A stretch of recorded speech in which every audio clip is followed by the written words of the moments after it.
Le 17 juin 1991 restera à jamais gravé dans la mémoire collective du quartier de la Croix-Rousse à Lyon. Ce jour-là, Cécile Marchand, institutrice de 27 ans adorée de ses élèves, a quitté l'école primaire publique de la rue Burdeau à 17h30, comme elle le faisait chaque soir. Elle a salué quelques parents, souri aux derniers enfants qui quittèrent la cour, puis elle a disparu, simplement disparu, comme si la terre l'avait avalée. Pendant 24 ans, sa famille, ses collègues et toute une communauté ont vécu avec cette absence inexplicable, cette douleur sans réponse. 24 ans durant lesquels personne ne savait ce qui s'était réellement passé ce soir-là. Puis en mars 2015, des ouvriers effectuant des travaux de rénovation dans l'ancien bâtiment scolaire ont fait une découverte glaçante. Sous les lattes du plancher d'une ancienne salle de stockage, ils ont trouvé une boîte métallique rouillée. À l'intérieur, des dizaines de dessins d'enfants datant de juin 1991. Et parmi eux, un dessin en particulier qui allait enfin révéler la vérité sur le destin de Cécile Marchand. Un dessin qui expliquait tout. Un dessin qu'un enfant de 8 ans avait réalisé et que personne n'avait jamais vu. Comment ce dessin s'était-il retrouvé là? Que montrait-il exactement? Et surtout, pourquoi avait-il fallu attendre 24 ans pour découvrir ce qu'il était vraiment arrivé à cette jeune institutrice?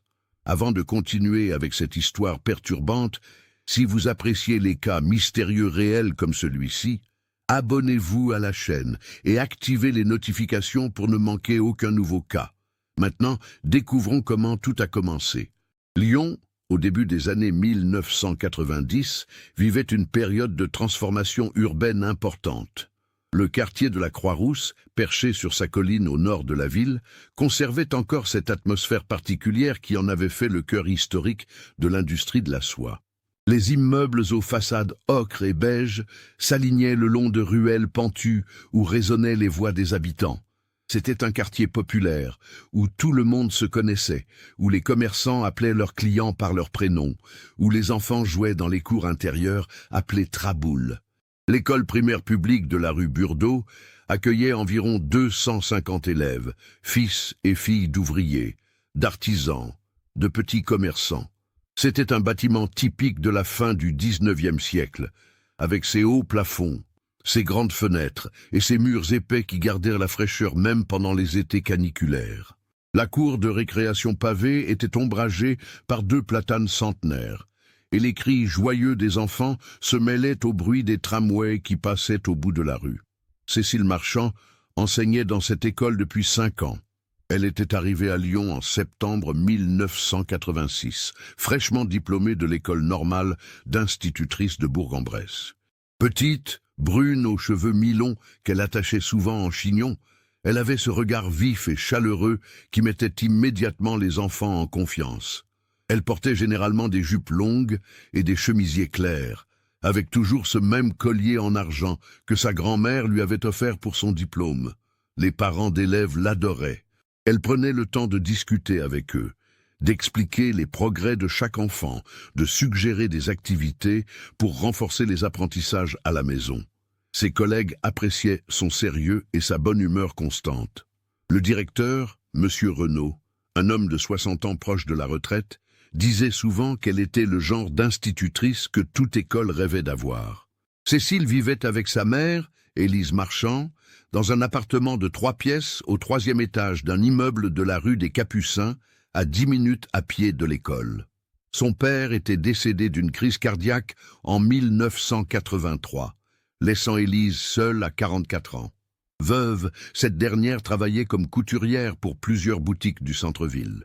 Mère et fille entretenaient une relation fusionnelle, partageant les repas, les soirées devant la télévision, les promenades du dimanche au parc de la Tête d'Or. Cécile n'était pas mariée, n'avait pas de petit ami connu. Ses rares moments de loisirs, elle les passait à préparer ses cours, à lire des romans, à rendre visite à sa tante Marguerite qui habitait Villeurbanne.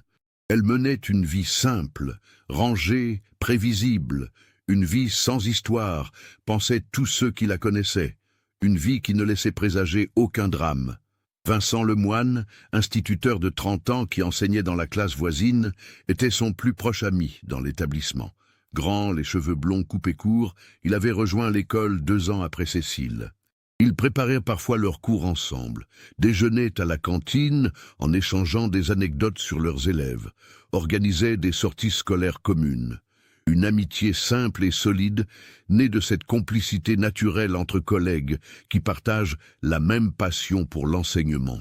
En cette année scolaire 1990-1991, Cécile avait en charge une classe de cours élémentaire 2e année, 24 élèves de 8 et 9 ans.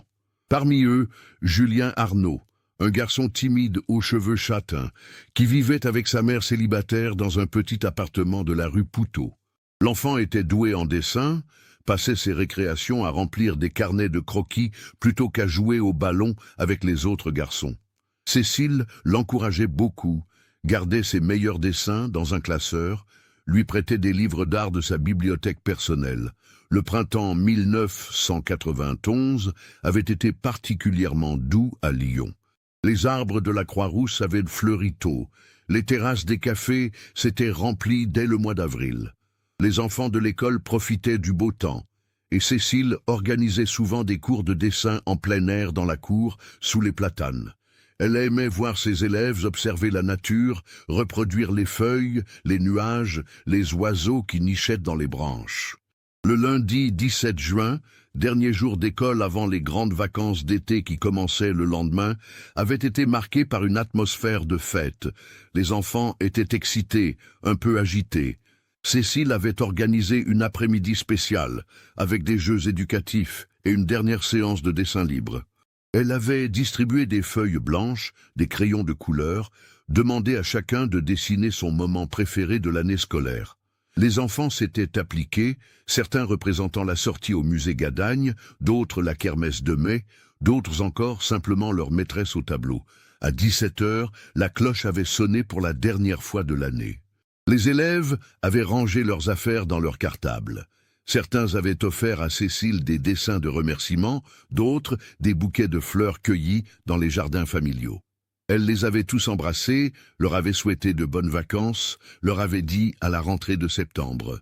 Comme chaque soir, elle avait accompagné sa classe dans la cour, veillant à ce que chaque enfant reparte bien avec un parent ou un grand frère, une grande sœur. À 17h30, la cour s'était vidée.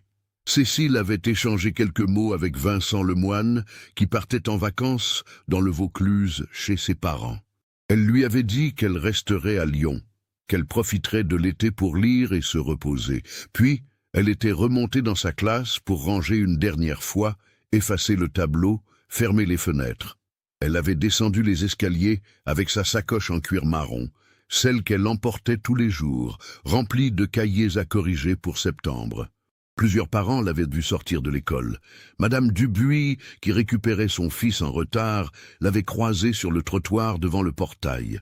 Monsieur Garcin, qui tenait la boulangerie au coin de la rue Burdeau et de la rue des Tables Claudiennes, l'avait aperçue passant devant sa vitrine.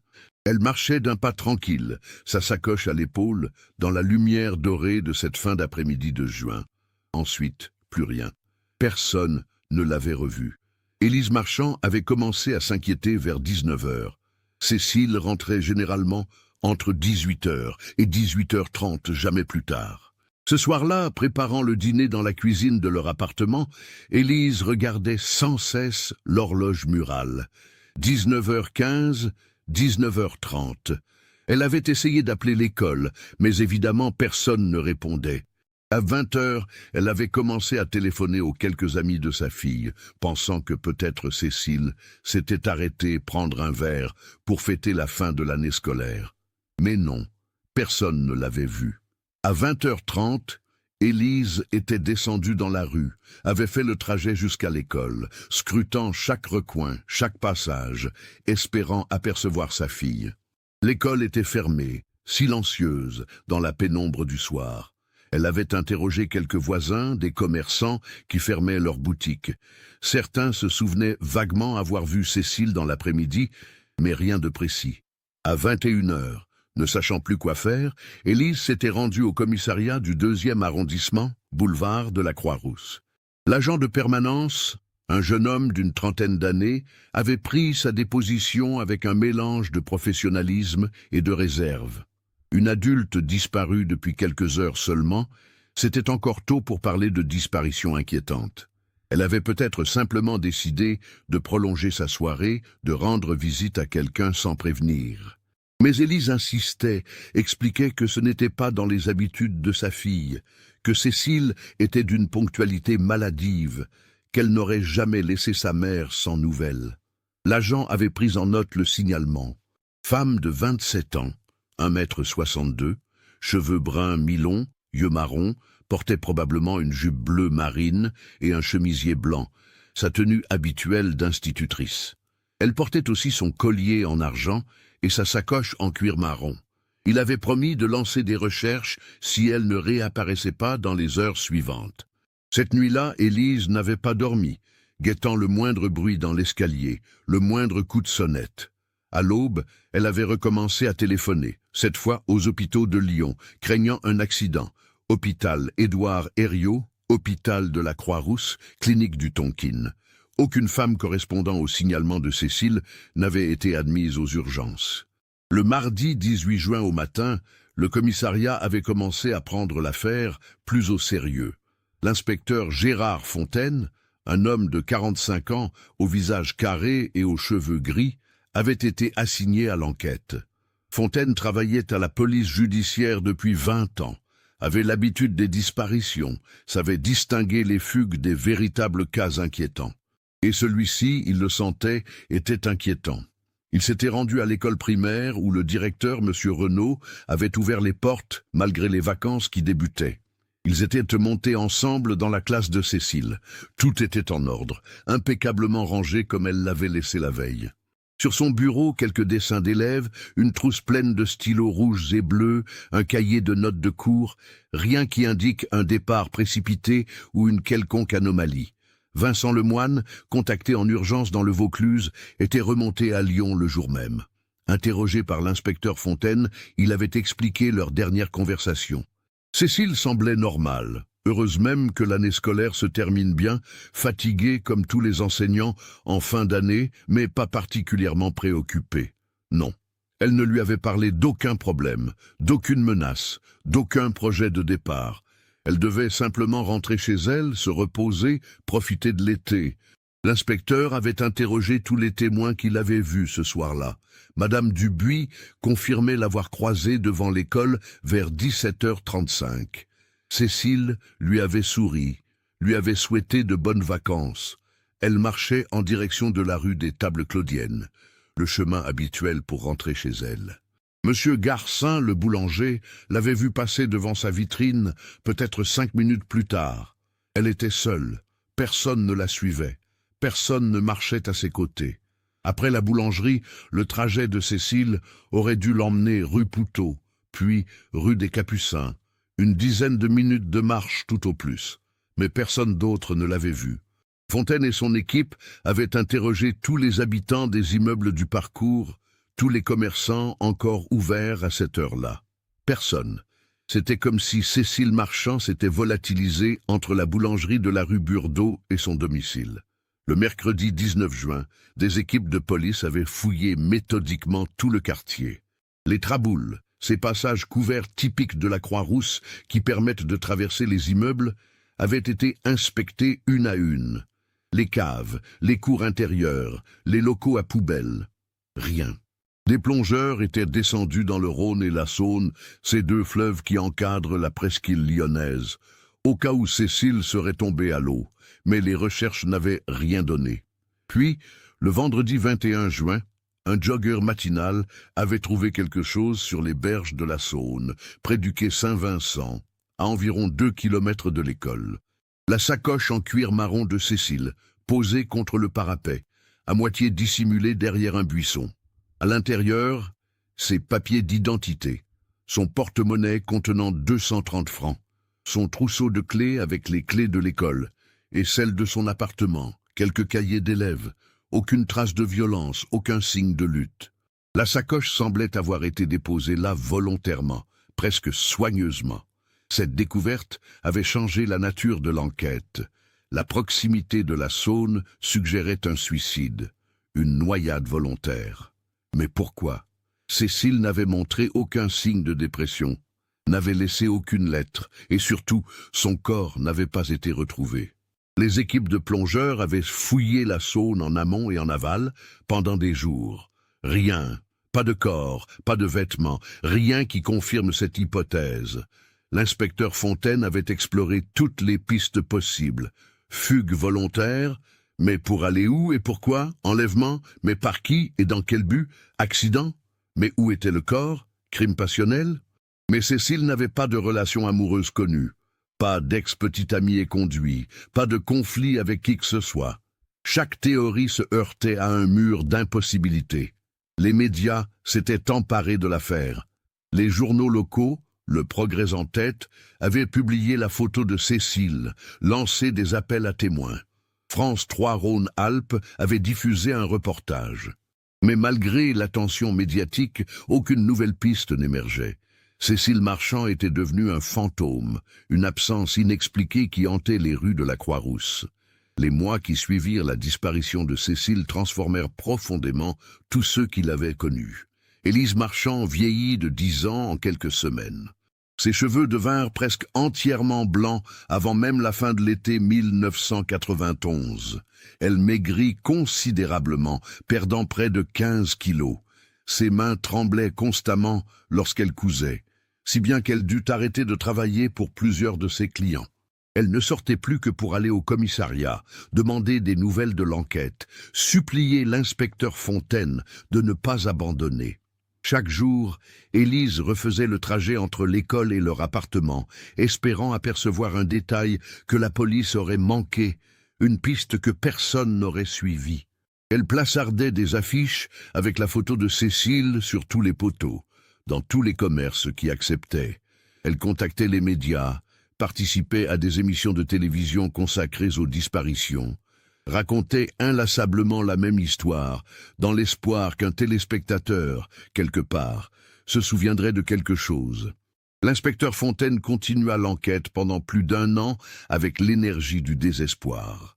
Il interrogea et réinterrogea les mêmes témoins, fouilla les mêmes endroits, vérifia les mêmes alibis. Il étudia la possibilité qu'un prédateur sexuel rôde dans le quartier, mais aucune autre agression n'avait été signalée. Il explora l'hypothèse d'un règlement de compte, mais Cécile n'avait aucun lien avec le milieu criminel. Il envisagea même une affaire de mœurs secrètes, mais tous ceux qui connaissaient l'institutrice attestaient de son caractère irréprochable.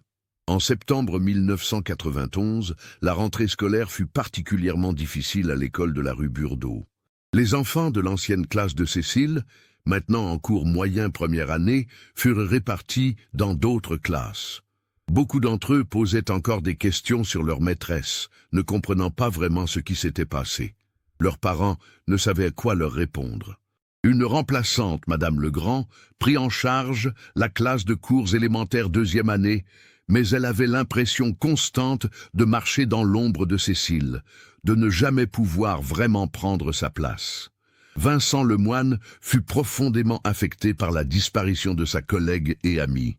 Il développa des insomnies, se réveillait en pleine nuit, en se demandant s'il avait manqué un signe, un appel au secours qu'elle aurait lancé sans qu'il s'en aperçoive.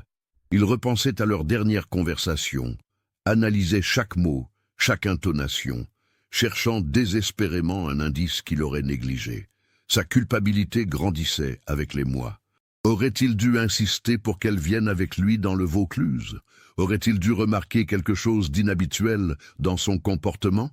Le quartier de la Croix-Rousse changea d'atmosphère. Les parents devinrent plus méfiants, ne laissaient plus leurs enfants rentrer seuls de l'école. Les femmes évitaient de marcher seules le soir. Une peur diffuse s'était installée, la conscience qu'un danger inconnu, invisible, pouvait frapper n'importe qui, n'importe quand. Les théories les plus folles circulaient dans les bistrots, sur les marchés. Certains parlaient d'un tueur en série qui aurait jeté le corps dans un endroit introuvable. D'autres imaginaient que Cécile avait une vie secrète, qu'elle s'était enfuie pour recommencer ailleurs. Quelques-uns murmuraient même des histoires de sectes, d'enlèvements organisés. Les années passèrent. 1992, 1993. L'affaire Cécile Marchand glissa progressivement des premières pages des journaux vers les rubriques des faits divers oubliés. De temps à autre, à l'anniversaire de sa disparition, un article rappelait l'histoire, relançait un appel à témoins. Mais les nouveaux témoignages se faisaient de plus en plus rares, et ceux qui arrivaient menaient invariablement à des impasses. En 1995, 4 ans après la disparition, l'inspecteur Fontaine prit sa retraite. Il légua le dossier à un jeune collègue, l'inspecteur Morel, en lui avouant que c'était le seul échec de sa carrière qu'il ne parvenait pas à accepter. Morel promit de continuer les recherches, mais avec les années, les moyens alloués à l'enquête diminuèrent. Le dossier fut classé parmi les affaires non résolues, ces énigmes policières qui hantent les archives sans jamais trouver de solution. Julien Arnaud, l'ancien élève de Cécile qui aimait tant dessiner, grandit avec le poids de cette disparition. Il se souvenait parfaitement de ce dernier jour d'école, des dessins qu'ils avaient faits, de la gentillesse de sa maîtresse. En grandissant, il développa une obsession pour cette affaire, collectionnait les articles de presse, suivait chaque développement. À 16 ans, en 1999, il avait même essayé de mener sa propre enquête amateur, interrogeant d'anciens camarades de classe, refaisant le trajet entre l'école et le domicile d'Élise Marchand. Mais comme tous les autres avant lui, il n'avait rien trouvé. Julien était devenu graphiste, travaillant pour des agences de communication à Lyon. Il vivait seul dans un studio du 7e arrondissement, passait ses soirées à dessiner, à créer. Mais il ne pouvait s'empêcher de penser régulièrement à Cécile Marchand, cette institutrice disparue qui avait encouragé son talent quand il n'était qu'un enfant timide. Il gardait précieusement un dessin qu'elle lui avait rendu en juin 1991, avec une note manuscrite. « Très beau travail, Julien. Continue à dessiner. Tu as un vrai don. » Élise Marchand continua à vivre dans l'appartement de la rue des Capucins, incapable de partir, prisonnière de l'espoir que sa fille revienne un jour. Elle avait transformé la chambre de Cécile en sanctuaire, n'y touchant rien, laissant tout exactement comme c'était le 17 juin 1991. Les livres sur l'étagère, les vêtements dans l'armoire, les photos sur le bureau. Elle y passait des heures, assise sur le lit, tenant contre elle le pull préféré de sa fille, celui qui gardait encore vaguement son odeur. En 2005, 14 ans après la disparition, Élise tomba gravement malade. Un cancer du poumon, diagnostiqué trop tard. Elle passa ses derniers mois à l'hôpital de la Croix-Rousse, dans une chambre d'où elle pouvait apercevoir les toits du quartier qui avait été sa vie entière. Elle mourut en février 2006, à 67 ans, sans avoir jamais su ce qui était arrivé à sa fille. Sa dernière phrase, murmurée à une infirmière quelques heures avant sa mort, fut « Dites-lui que je l'attends ». L'infirmière avait demandé de qui elle parlait.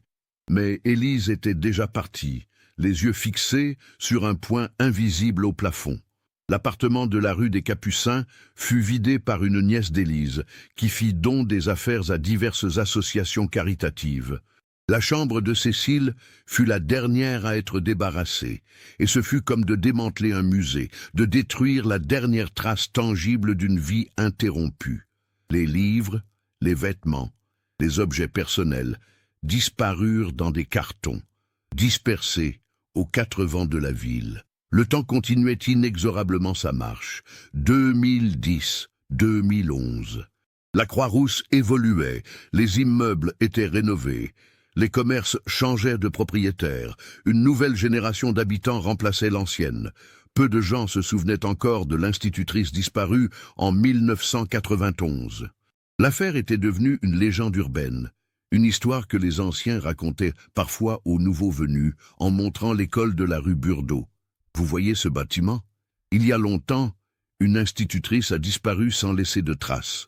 Mais les détails s'estompaient, les faits se mêlaient à la fiction, la vérité devenait mythe. En janvier 2015, la municipalité de Lyon décida de rénover l'ancien bâtiment de l'école primaire de la rue Burdeau. L'établissement avait déménagé 10 ans plus tôt, dans un nouveau bâtiment construit rue Henri Gorgus, plus moderne, mieux équipé, adapté aux normes d'accessibilité actuelles. L'ancien bâtiment du 19e siècle était resté vide pendant quelques années, puis avait été partiellement transformé en centre culturel municipal, accueillant des associations, des cours de théâtre, des ateliers artistiques pour enfants. Mais avec le temps, l'infrastructure s'était dégradée. Les plafonds présentaient des infiltrations d'eau, les installations électriques dataient des années 70 et n'étaient plus aux normes. Le chauffage fonctionnait mal. Le conseil municipal avait voté un budget de rénovation important, avec l'objectif de moderniser complètement le bâtiment tout en préservant son caractère historique. Les travaux débutèrent début mars 2015. Une entreprise de rénovation du quartier de Villeurbanne, la société Bâti-Lyon, obtint le marché. L'équipe, dirigée par le chef de chantier Karim Benali, un homme de 52 ans qui travaillait dans le bâtiment depuis ses 18 ans, commença par le toit et les étages supérieurs avant de descendre progressivement. Le mardi 10 mars 2015, vers 15 heures, 2 ouvriers, Youssef Taleb et Christophe Mercier, travaillaient au 2e étage, dans ce qui avait autrefois été une salle de stockage pour le matériel pédagogique. La pièce, d'environ 15 mètres carrés, servait maintenant de débarras pour le centre culturel, rempli de vieilles chaises pliantes, de décors de théâtre poussiéreux, de cartons contenant des archives administratives que personne n'avait consultées depuis des années. Youssef et Christophe avaient reçu pour mission de vider complètement la pièce, puis d'arracher l'ancien plancher en bois qui présentait des signes inquiétants de pourriture dus aux infiltrations d'eau. Christophe, un homme de 38 ans, trapu, les cheveux ras, avait commencé à soulever les lattes avec un pied de biche. Le bois craquait, se fendait, libérant une odeur de moisi accumulée pendant des décennies. Vers 16h30, alors qu'ils avaient arraché environ la moitié du plancher, Youssef, accroupi près d'une poutre, aperçut quelque chose d'inhabituel dans l'espace vide sous les lattes. Un reflet métallique dans la pénombre. Il appela Christophe qui braqua sa lampe torche dans le trou. Là, coincée entre 2 poutres de soutien, reposait une boîte métallique rectangulaire, du genre de celle qu'on utilisait autrefois pour ranger des documents ou des outils. Elle mesurait environ 40 cm de long sur 30 de large et 10 de profondeur. La surface était rouillée, tachée par l'humidité et le temps. Christophe la souleva délicatement. Elle n'était pas lourde, une centaine de grammes tout au plus. En la secouant doucement, ils entendirent un léger bruissement de papier à l'intérieur. Intrigués, ils l'apportèrent à Karim Benali, leur chef de chantier, qui supervisait les travaux au rez-de-chaussée. Karim examina la boîte avec attention. Le couvercle était fermé mais non verrouillé, juste bloqué par la rouille. Avec précaution, il parvint à l'ouvrir. À l'intérieur, protégé par un sac plastique transparent jauni par le temps, se trouvaient des dizaines de feuilles de papier, des dessins d'enfants, réalisés au crayon de couleur, certains encore vifs, d'autres partiellement effacés par l'humidité qui avait réussi à pénétrer malgré le plastique. Karim sortit délicatement les dessins un par un. Ils étaient tous datés, 17 juin 1991. Certains portaient des prénoms d'enfants tracés en lettres maladroites dans le coin supérieur, des scènes d'école, des portraits, des paysages imaginaires, tous réalisés par des enfants de 7 ou 8 ans, à en juger par la technique et les sujets. 17 juin 1991. La date résonna dans l'esprit de Karim. Il habitait la Croix-Rousse depuis 25 ans, se souvenait vaguement d'une histoire de disparition dans ce quartier, il y avait longtemps. Une institutrice, croyait-il se rappeler. Il ne fit pas immédiatement le lien, mais quelque chose dans ses dessins, dans cette date précise, éveilla son instinct qu'il se passait quelque chose d'important. Il décida de contacter les services municipaux pour signaler la découverte. Peut-être ces dessins avaient-ils une valeur sentimentale pour d'anciens élèves. Peut-être méritaient-ils d'être conservés dans les archives de la ville. La responsable du service du patrimoine, Madame Valérie Dumont, se déplaça le lendemain pour examiner la boîte et son contenu. Valérie Dumont, historienne de formation, 43 ans, travaillait pour la ville depuis 15 ans. Elle avait une connaissance encyclopédique de l'histoire lyonnaise et un intérêt particulier pour les petites histoires qui composent la grande histoire. Quand elle vit la date sur les dessins, quand elle comprit qu'ils provenaient de cette école, un souvenir surgit immédiatement de sa mémoire. L'affaire Cécile Marchand. Elle était étudiante à l'époque, se souvenait des articles dans le journal, des affiches placardées dans tout Lyon. Elle examina les dessins avec une attention accrue. La plupart étaient innocents, typiques de production d'enfants de cet âge. Mais l'un d'eux, tout au fond de la pile, attira immédiatement son regard. Un dessin différent des autres, plus sombre, plus détaillé. Elle le sortit délicatement, le plaça sous la lumière. Le dessin représentait une scène troublante. On y voyait une femme dessinée de profil, reconnaissable à sa jupe longue et son chemisier, ses cheveux attachés en chignon. À côté d'elle, une silhouette plus grande, masculine, dont le visage était gribouillé de noir, comme pour l'effacer. L'arrière-plan montrait ce qui ressemblait à un escalier descendant, et en bas, une forme sombre, rectangulaire, qui pouvait évoquer une porte ou une ouverture. Dans le coin supérieur du dessin, un nom écrit en lettres tremblantes, Julien. Mais ce qui glaça vraiment Valérie, ce furent les détails. Le collier autour du cou de la femme, dessiné avec une précision inhabituelle pour un enfant de 8 ans. Des chiffres griffonnés en bas du dessin, 17-6. Et surtout, une phrase, écrite en lettres capitales maladroites mais lisibles, la maîtresse est partie par l'escalier secret. Valérie Dumont sentit son cœur s'accélérer. Ce dessin n'était pas une simple production artistique d'enfant, c'était un témoignage qui avait attendu 24 ans sous un plancher pour être découvert. Elle prit immédiatement son téléphone et appela le commissariat du 2e arrondissement.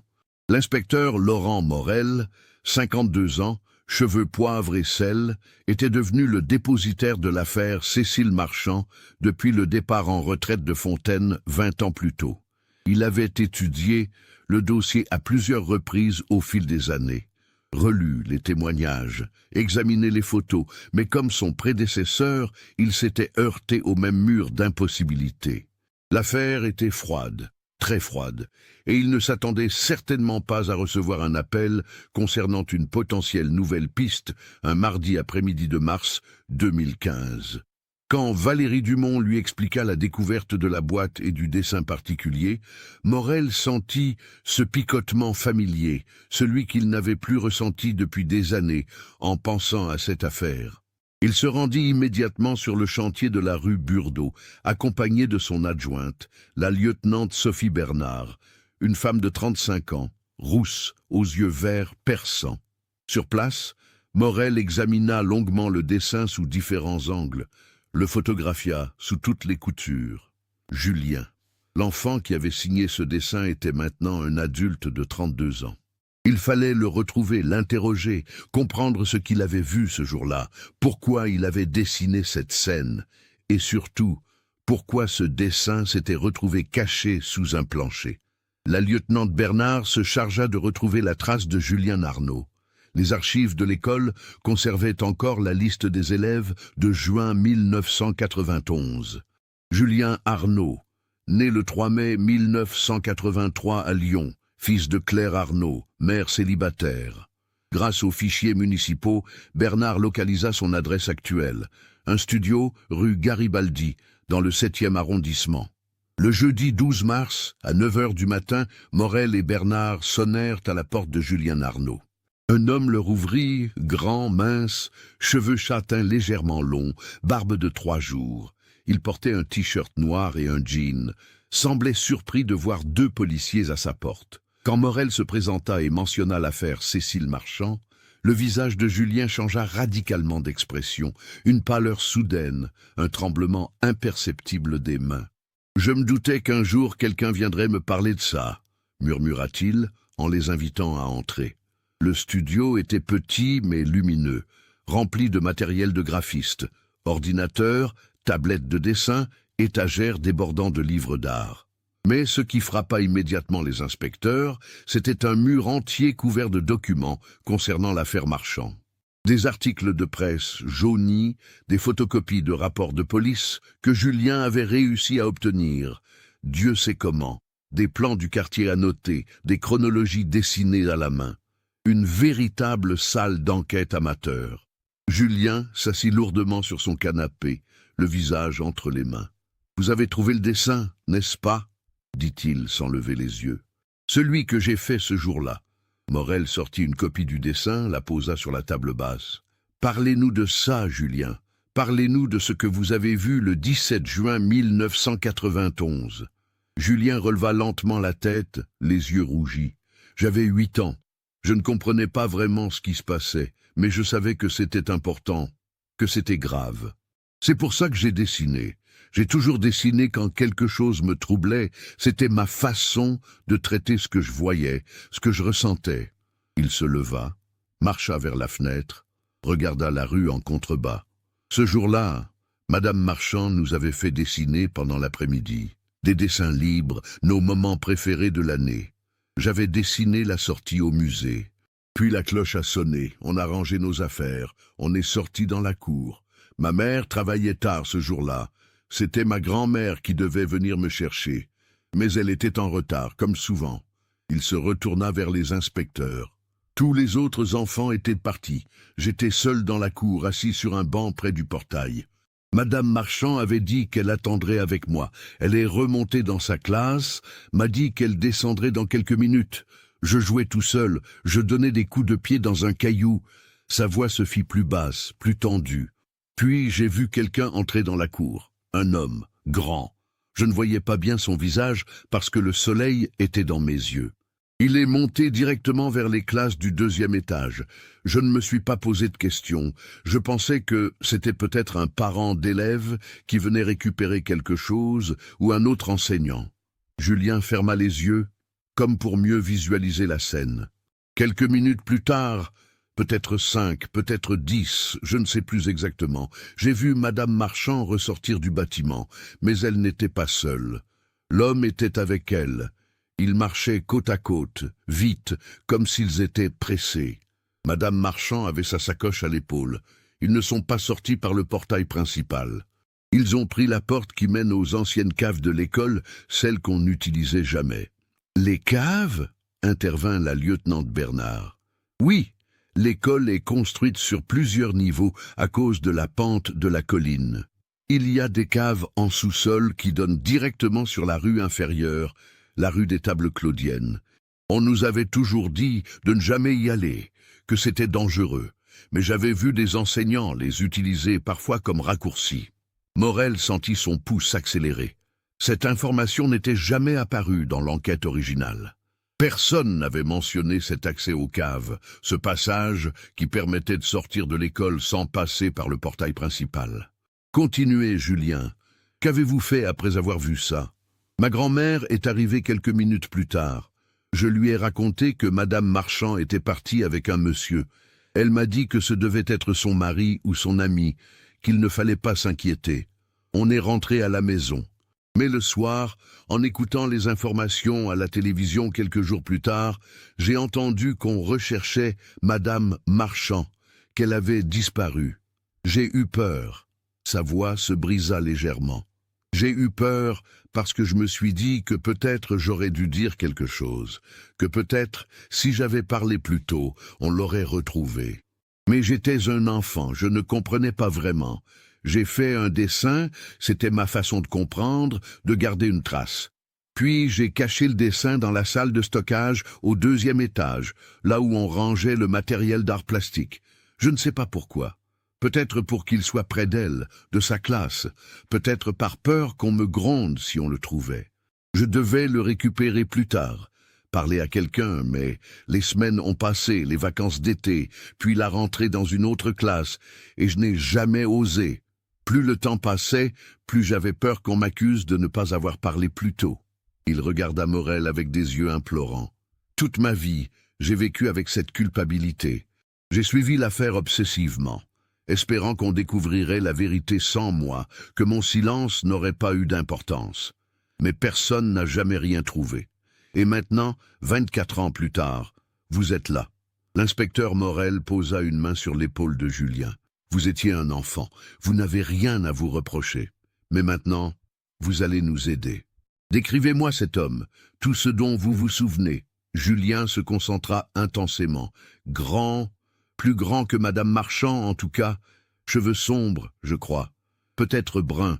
Il portait quelque chose de sombre, un pantalon et peut-être une veste ou un pull, mais c'est flou, j'étais loin, et comme je vous l'ai dit, le soleil m'éblouissait. Je ne pourrais pas identifier son visage, c'est pour ça que sur le dessin, je l'ai gribouillé en noir. Est-ce que vous aviez déjà vu cet homme auparavant? À l'école, dans le quartier? Julien réfléchit longuement. Je ne sais pas. Peut-être. Il y avait quelque chose de familier, maintenant que j'y repense, comme si je l'avais déjà aperçu quelque part. Mais je ne peux pas en être sûr. Morel et Bernard restèrent encore 2 heures avec Julien, lui faisant revivre cette journée sous tous les angles, lui faisant préciser chaque détail, même les plus infimes. Puis ils repartirent avec des notes détaillées et la certitude qu'ils tenaient enfin une piste solide. De retour au commissariat, Morel convoqua une réunion d'urgence avec son équipe. L'information sur les caves changeait tout. Il fallait retourner sur les lieux, explorer ce passage qui avait été négligé lors de l'enquête initiale, comprendre où il menait exactement. Le lendemain matin, vendredi 13 mars, l'équipe investit l'ancien bâtiment scolaire. Les ouvriers, prévenus, avaient suspendu les travaux. Avec l'aide de plans d'archives fournis par les services municipaux, ils localisèrent l'entrée des caves. Une porte en bois massif, fermée par un cadenas rouillé. Karim Ben Ali, toujours présent sur le chantier, força le cadenas avec une cisaille. La porte s'ouvrit sur un escalier en pierre, descendant dans l'obscurité. L'air qui s'en échappait était froid, chargé d'humidité et d'une odeur de renfermé. Morel, Bernard et 2 autres policiers équipés de lampes torches puissantes descendirent prudemment les marches glissantes. L'escalier comptait 23 marches, puis débouchait sur un couloir voûté d'environ 3 mètres de largeur et 2 mètres de hauteur. Le couloir s'étendait sur une trentaine de mètres, parallèle à la rue des Tables Claudiennes. Des pièces s'ouvraient de chaque côté. Anciennes caves de stockage transformées en débarras au fil des décennies. La première pièce contenait de vieux pupitres en bois empilés les uns sur les autres, certains datant probablement du début du XXe siècle. La deuxième était remplie de livres moisis, d'anciennes méthodes d'enseignement, de matériel pédagogique obsolète. Ils progressèrent lentement, inspectant chaque recoin. La troisième pièce était la plus grande, environ 20 mètres carrés, et c'est là qu'ils trouvèrent quelque chose qui arrêta net leur progression. Au fond de la pièce, contre le mur humide, gisait une sacoche en cuir. Pas celle qui avait été retrouvée près de la Saône en 1991. Une autre sacoche, plus petite, plus usée.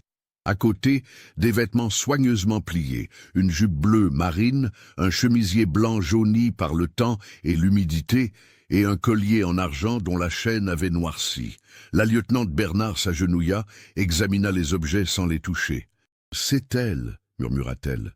C'est Cécile Marchand. Elle est venue ici. » Morel appela immédiatement la police technique et scientifique. Dans les heures qui suivirent, l'équipe de la PTS investit les caves, photographiant chaque centimètre carré, prélevant des échantillons, cherchant des indices. Ils trouvèrent d'autres traces. Des empreintes de pas dans la poussière, partiellement effacées, mais encore partiellement visibles. Des traces de lutte également, des marques sur le mur, comme si quelqu'un s'était débattu. Et puis, dans un coin de la pièce, sous une étagère métallique effondrée, ils découvrirent ce qu'ils redoutaient de trouver depuis le début. Des ossements humains, partiellement dissimulés sous des gravats et des morceaux de bois. L'identification formelle prit 48 heures. L'analyse ADN, comparée aux échantillons prélevés dans l'ancien appartement d'Élise Marchand avant qu'il ne soit vendu, confirma ce que tout le monde savait déjà, les restes appartenaient à Cécile Marchand. Elle était morte là, dans cette cave, le soir du 17 juin 1991, ou dans les jours qui avaient suivi. Le médecin légiste, le docteur Philippe Garnier, un homme de 60 ans à quelques mois de la retraite, examina minutieusement les ossements. Son rapport fut aussi précis que glaçant. Cécile Marchand était morte d'asphyxie, probablement par strangulation. Les os hyoïdes fracturés en témoignaient. Elle avait également subi un traumatisme crânien, visible sur le crâne, mais qui n'avait pas été la cause directe de la mort. Tout indiquait une mort violente, un meurtre. Mais qui était l'homme que Julien avait vu ce soir-là? Comment retrouver quelqu'un 24 ans après les faits, avec pour seule description grand, cheveux sombres? L'inspecteur Morel reprit méthodiquement l'enquête originale de Fontaine. Il relut tous les témoignages, tous les rapports, cherchant un détail qui aurait échappé à son prédécesseur. Il retourna interroger tous les témoins encore vivants, ceux qui avaient vu Cécile ce soir-là. Vincent Lemoine, désormais âgé de 54 ans, toujours enseignant mais dans une école de Villeurbanne, fut convoqué au commissariat.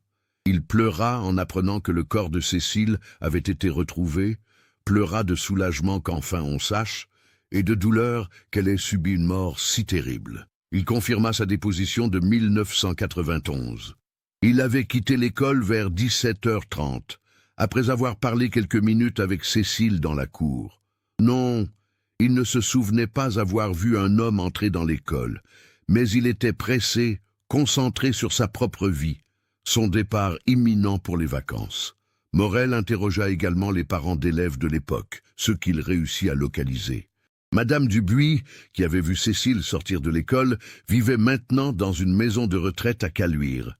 Elle avait 85 ans, la mémoire fragile, mais se souvenait encore de ce jour. Non, elle n'avait vu personne d'autre, personne d'inhabituel. Puis Morel eut une intuition, les caves. Comment cet homme connaissait-il l'existence de ces caves, l'accès par cet escalier que même les élèves ne connaissaient pas? Il fallait quelqu'un qui connaisse bien l'école, quelqu'un qui y avait accès régulièrement. Il demanda à Bernard de dresser une liste de toutes les personnes ayant travaillé à l'école en 1991. Enseignants, personnel administratif, agents d'entretien, personnel de cantine. La liste comptait 23 noms. Bernard entreprit de vérifier le parcours de chacun, de voir si quelqu'un avait eu un comportement suspect après la disparition, si quelqu'un avait déménagé précipitamment, si quelqu'un avait un casier judiciaire. C'est en vérifiant le parcours de Daniel Garnier, 59 ans, agent d'entretien qui avait travaillé à l'école de 1985 à 1992, qu'un détail attira l'attention de Bernard. Garnier avait quitté brusquement son poste en septembre 1991, officiellement pour raison de santé. Il avait ensuite déménagé à Marseille, où il vivait toujours. Bernard creusa davantage. Elle découvrit que Garnier avait été brièvement interrogé lors de l'enquête initiale, comme tous les membres du personnel. Il avait affirmé ne rien savoir, ne pas avoir vu Cécile ce soir-là, car il était déjà parti quand elle avait quitté l'école. Son emploi du temps s'arrêtait normalement à 17 heures. Fontaine n'avait pas insisté, n'ayant aucune raison de le suspecter particulièrement. Mais maintenant, avec les nouvelles informations, Garnier prenait une dimension différente. Un agent d'entretien connaissait forcément l'existence des caves, les utilisait probablement régulièrement pour accéder aux locaux techniques pour stocker du matériel. Il correspondait à la description vague de Julien. Grand, cheveux sombres à l'époque, et il avait quitté son poste juste après la disparition. Le mardi 17 mars, Morel et Bernard prirent le TGV pour Marseille. Ils avaient localisé Garnier grâce au fichier de la sécurité sociale. Il vivait dans un petit appartement du quartier de Saint-Antoine, travaillait comme gardien d'immeuble. Ils se présentèrent à son domicile en fin d'après-midi. Daniel Garnier leur ouvrit la porte. Un homme usé par le temps et probablement par la vie, les épaules voûtées, le visage marqué de rides profondes. Quand Morel se présenta et mentionna l'affaire Cécile Marchand, Garnier vacilla littéralement, dut s'appuyer au chambranle de la porte pour ne pas tomber. « Je savais, murmura-t-il d'une voix brisée, je savais qu'un jour vous viendriez. 24 ans, j'ai attendu ce moment en espérant qu'il n'arriverait jamais et en sachant qu'il était inévitable. » Il les fit entrer dans son appartement modeste, un 2 pièces sombre qui sentait le tabac froid et la solitude. Sur la table du salon, une bouteille de whisky à moitié vide et un verre. Garnier s'assit lourdement, se servit un verre qu'il vida d'un trait. « Je vais tout vous raconter, dit-il. Tout. Je n'en peux plus de porter ça. Ça me ronge depuis 24 ans. » Et il parla. Pendant 3 heures, il raconta sa version des faits, sa vérité. En 1991, Daniel Garnier avait 43 ans. Il était divorcé depuis 5 ans, vivait seul dans un studio de Villeurbanne. Il travaillait comme agent d'entretien à l'école depuis 6 ans, un travail qu'il accomplissait consciencieusement mais sans passion. Sa vie était monotone, vide de sens, rythmée uniquement par ses heures de travail et ses soirées solitaires devant la télévision. Puis Cécile Marchand était arrivée, belle, jeune, souriante. Elle lui parlait toujours gentiment, le remerciait pour son travail, lui demandait comment il allait. Des petites attentions qui, pour quelqu'un d'aussi seul que lui, prenaient des proportions démesurées. Il s'était mis à fantasmer sur elle, à imaginer une relation, une vie ensemble. Des pensées qu'il savait absurdes, mais qu'il ne parvenait pas à chasser. Pendant des années, il s'était contenté de l'admirer de loin, de chercher des occasions d'être près d'elle, de lui parler. Jamais rien de déplacé, jamais rien qui aurait pu alerter qui que ce soit. Juste un homme seul qui idéalisait une femme inaccessible. Puis, ce 17 juin 1991, il avait pris une décision. C'était le dernier jour d'école. Il ne la reverrait pas pendant 2 mois. Il fallait qu'il lui parle, qu'il lui dise ce qu'il ressentait, qu'il tente sa chance. Il savait que c'était ridicule, qu'elle refuserait, mais il ne pouvait plus vivre avec ce silence. Il avait attendu que tous les élèves partent, que la cour se vide. Il était remonté au 2e étage, avait frappé à la porte de la classe de Cécile. Elle était là, en train de ranger, surprise de le voir. Il avait balbutié quelques mots, lui avait demandé s'il pouvait parler. Elle avait accepté, un peu étonnée mais toujours bienveillante. Et là, dans cette classe vide, il s'était lancé. Il lui avait avoué ses sentiments, maladroitement, pathétiquement, conscient même en parlant que c'était une erreur. Elle l'avait écouté avec gentillesse, puis lui avait expliqué doucement qu'elle était flattée, mais que c'était impossible, qu'elle ne le voyait que comme un collègue, qu'elle espérait qu'ils pourraient continuer à travailler ensemble sans malaise. Sa réaction avait été normale, appropriée, bienveillante même. Mais pour lui, ce refus avait été dévastateur. Toutes ses illusions s'effondraient d'un coup. L'humiliation, la honte, le désespoir l'avaient submergée. Elle s'était levée, avait pris sa sacoche, lui avait dit qu'ils en reparleraient après les vacances, si nécessaire, qu'il ne fallait pas qu'il s'inquiète. Elle avait voulu partir, descendre les escaliers normalement, mais lui l'avait suivie, continuant à plaider sa cause, à insister, de plus en plus désespéré.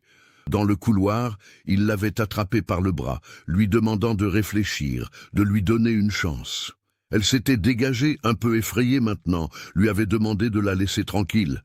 Puis, il avait eu cette idée. Les caves. Si elle empruntait les caves pour sortir, personne ne les verrait.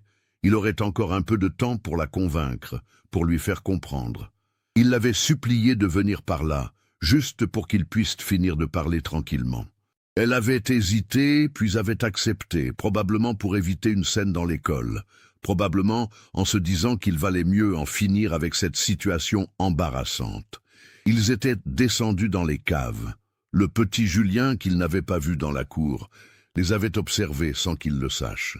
Dans la 3e pièce, celle où il venait de retrouver le corps, il avait recommencé à plaider, à argumenter, de plus en plus émotif, de plus en plus instable. Et elle avait perdu patience. Elle lui avait dit clairement que ça suffisait, que son comportement était inapproprié, qu'elle allait devoir en parler au directeur. Elle avait tourné le dos, commencé à remonter vers l'escalier. C'est là que quelque chose s'était brisé en lui, la peur qu'elle parle, qu'il perde son travail, qu'on le prenne pour un harceleur, la rage d'être rejeté, d'être considéré comme insignifiant. Il l'avait rattrapée, l'avait agrippée. Elle avait crié, s'était débattue, il avait voulu la faire taire, juste la faire taire. Ses mains autour de son cou, serrant, sans même réaliser vraiment ce qu'il faisait, Quand il avait lâché prise, elle était morte, étendue sur le sol froid de la cave, les yeux ouverts, le regard vide. Il avait paniqué. Il avait passé des heures là, dans le noir, à pleurer, à se demander ce qu'il avait fait, comment il en était arrivé là. Puis, la peur avait pris le dessus. La peur d'être arrêté, jugé, emprisonné. Il avait pris la sacoche de Cécile, l'avait vidée de ses papiers d'identité et de son argent, avait tout caché dans sa propre maison. Puis, dans la nuit, il était allé déposer la sacoche près de la Saône pour créer une fausse piste, faire croire à une noyade. Il était retourné dans les caves, avait caché le corps sous des gravats, des vieilles planches, des morceaux de mobilier inutilisés.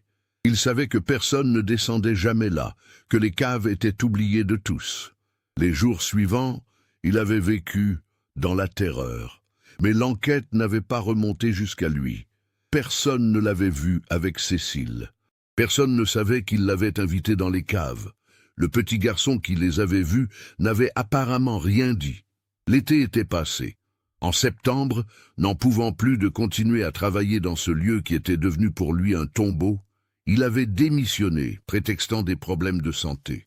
Il était parti s'installer à Marseille, avait reconstruit une vie, ou du moins l'apparence d'une vie. Mais le poids de son acte ne l'avait jamais quitté. Chaque jour, il pensait à elle. Chaque nuit, il la revoyait tomber.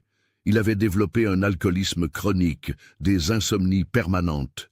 Il vivait dans un enfer quotidien de culpabilité et de peur, attendant l'inévitable moment où la vérité éclaterait. Quand il termina son récit, Garnier pleurait silencieusement, le visage entre les mains. « Je ne voulais pas la tuer », répéta-t-il. « Je voulais juste qu'elle me voie, qu'elle comprenne, mais je l'ai tuée. Et ça, rien ne pourra jamais le changer. » L'inspecteur Morel, malgré les années d'expérience, malgré tous les crimes qu'il avait investigués, sentit une profonde tristesse l'envahir. 2 vies détruites ce soir de juin 1991.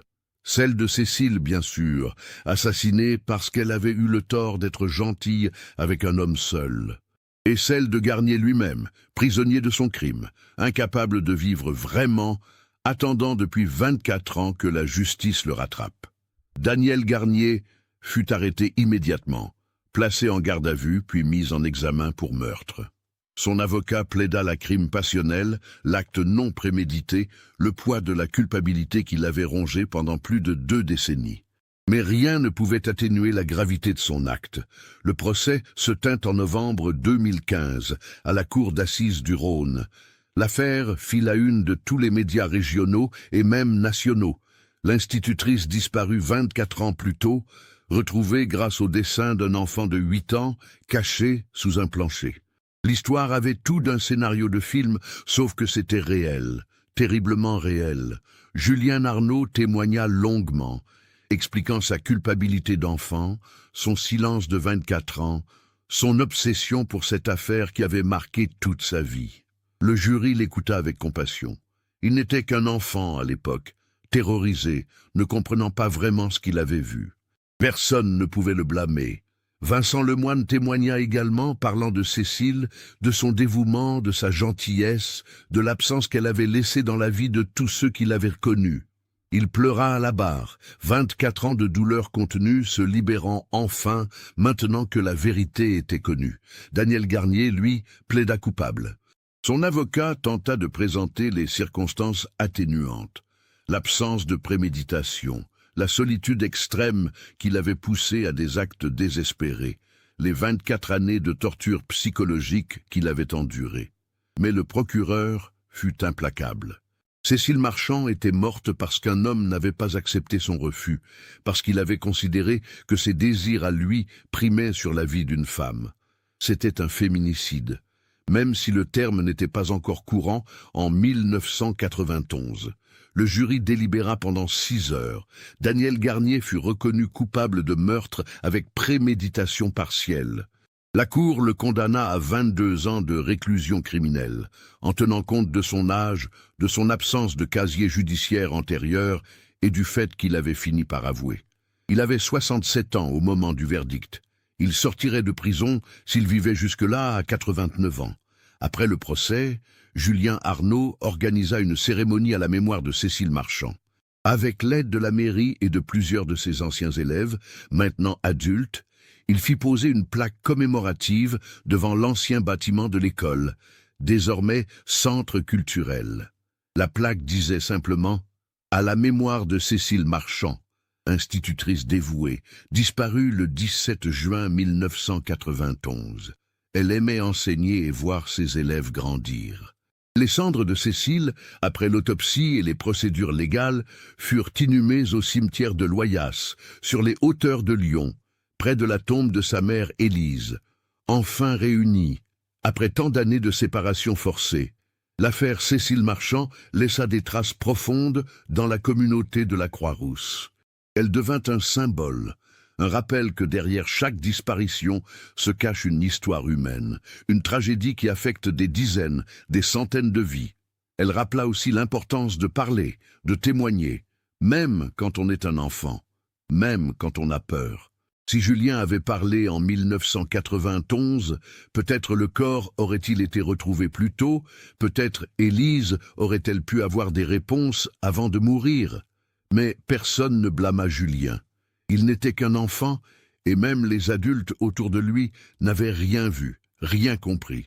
Daniel Garnier avait été habile dans sa dissimulation, et surtout, personne n'imaginait qu'une institutrice puisse être assassinée par un agent d'entretien dans les caves de sa propre école. L'histoire se termina ainsi, 24 ans après avoir commencé. Une fin sans rédemption, sans consolation véritable. Juste la vérité, enfin révélée, et la justice, enfin rendue. Une histoire qui rappelle que les disparitions ne sont pas des énigmes abstraites, mais des drames humains dont les conséquences se propagent à travers les années, touchant des vies bien au-delà de celles de la victime. Le dessin de Julien, celui qui avait passé 2 décennies et demie sous un plancher avant de révéler son secret, fut conservé comme pièce à conviction dans les archives judiciaires. Un témoignage silencieux d'un enfant de 8 ans qui, sans le savoir, avait vu les derniers instants de liberté de son institutrice bien-aimée. Un dessin qui avait attendu patiemment, dans l'obscurité, le moment de parler.